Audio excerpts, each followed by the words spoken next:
বাংলাদেশ ভারত সীমান্তে বিএসএফের গুলিতে অতীতে বারবার প্রাণ হারিয়েছে বহু বাংলাদেশি। অতীতের আওয়ামী শাসন আমল থেকে বর্তমান বিএসএফের এই নির্মমতা যেন শেষ হবার নয়। শেখ হাসিনার পতনের পর এবার ভারতীয় এ বাহিনীর গুলিতে প্রাণ গেল আরও এক বাংলাদেশির।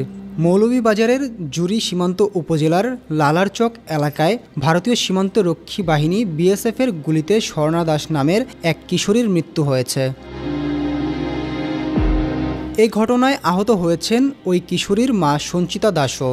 এমনকি গুলিতে নিহত স্বর্ণা দাসের মরদেহও নিয়ে গেছে বিএসএফ।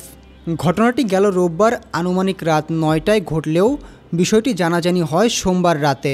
গুলিতে স্বর্ণা দাসের মৃত্যুর বিষয়টি নিশ্চিত করেছে কুলাউড়া থানার ভারপ্রাপ্ত কর্মকর্তা বিনয় ভূষণ রায়।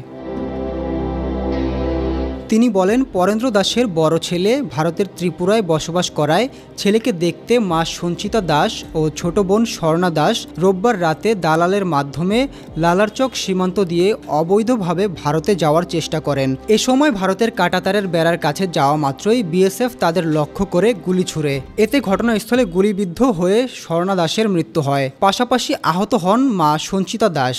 আহত অবস্থায় স্থানীয় এক বাড়িতে এসে আশ্রয় নিলে তাকে চিকিৎসার জন্য নিয়ে যাওয়া হয় সিলেটে। এ বিষয়ে স্বর্ণা দাসের পিতা জানান, সোমবার বর্ডার গার্ড বাংলাদেশ বিজিবির একটি দল এসে স্বর্ণা দাসের মৃত্যুর খবর ও তার মরদেহ ভারতীয় বিএসএফ নিয়ে যাওয়ার খবর জানালে তিনি তার মেয়ের বিষয়টি জানতে পারেন। এমন ঘটনায় বাংলাদেশ ভারত সীমান্তে বিরাজ করছে থমথম অবস্থা। মোহাম্মদ আলিফ মিয়া, দ্য মেট্রো টিভি।